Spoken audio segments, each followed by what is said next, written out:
नमस्कार, दीप्स किचन मराठीमध्ये मी दीपाली आपलं मनापासून स्वागत करते। चला तर मग आजच्या आपल्या रेसिपीला सुरुवात करूयात।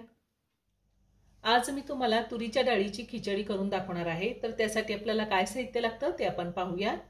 मी इथे 1 वाटी इंद्रायणी तांदूळ घेतलेला आहे। तुम्ही घरात जो तांदूळ वापरता त्या तांदळाची खिचडी केली तरीही चालेल। अर्धी वाटी तुरीची डाळ घेतली आहे। एक मीडियम साईजचा कांदा कट करून घेतलेला आहे। 2 मीडियम साईजचे टोमॅटो कट करून घेतले।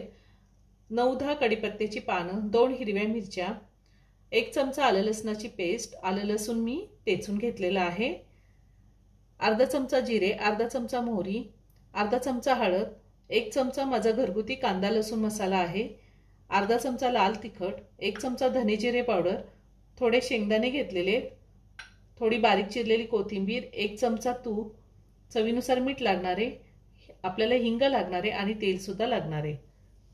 तुम्ही जर कांदा लसूण मसाला वापरणार नसेल तर 1 चमचा गोडा मसाला आणि 1 चमचा लाल तिखट वापरू शकता। सगळ्यात आधी आपण डाळ आणि तांदूळ धुवून घेऊया।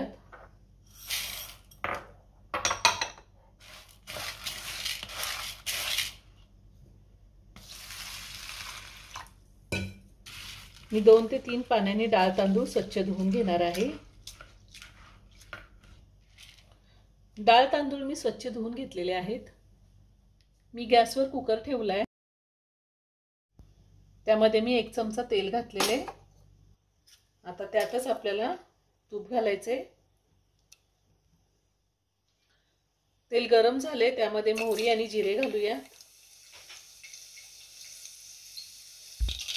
त्यातच हिंग घालायचे, कांदा घालूया,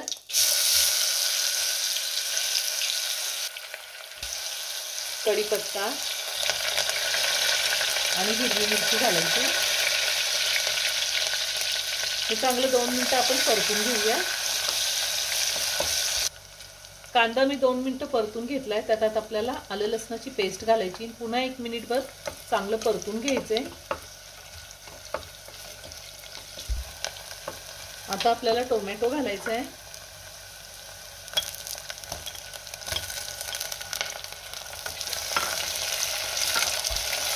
आणि त्यातच बारीक चिरलेली कोथिंबीर घालूया आणि टोमॅटो सुद्धा आपण 1 मिनिटभर चांगला परतून घेऊया।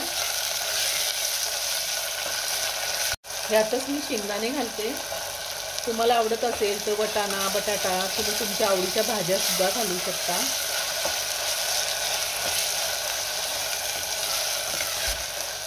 आता मी पावडर मसाले घालते।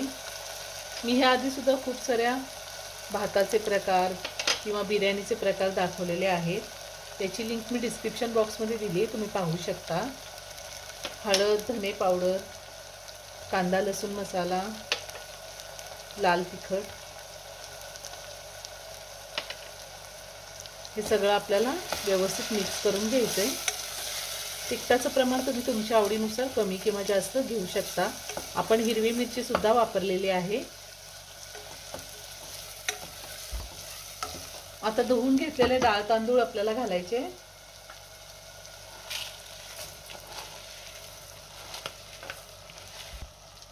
डाळ तांदूळ सुद्धा मी 2 मिनिटं चांगलं परतून घेणार आहे। 1 वाटी तांदूळ घेतलाय, त्यासाठी मी 2 वाटी पाणी गरम करायला ठेवलेले। आपल्याला यामध्ये गरम पाणीच घालायचंय।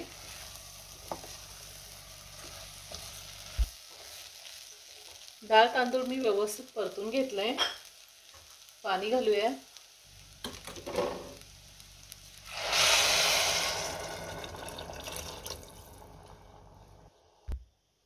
चवीनुसार मीठ घालूया।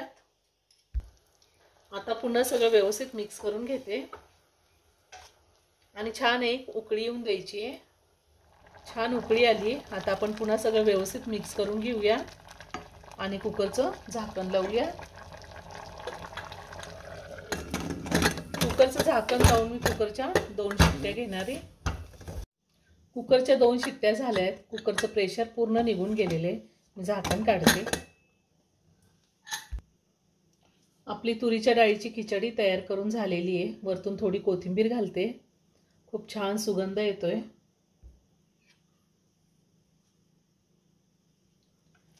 आता ही खिचडी मी ताटामध्ये काढून घेते। खूपच छान झाली आहे।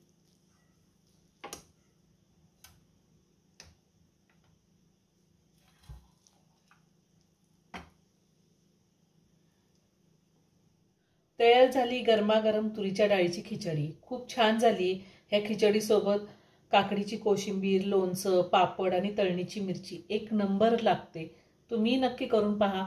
व्हिडिओ जर आवडला तर व्हिडिओला लाईक आणि शेअर करायला विसरू नका। रेसिपी आवडली असेल तर कमेंट करून नक्की कळवा। पुन्हा भेटूया अशाच एका छानशा साध्या आणि सोप्या रेसिपी बरोबर। धन्यवाद।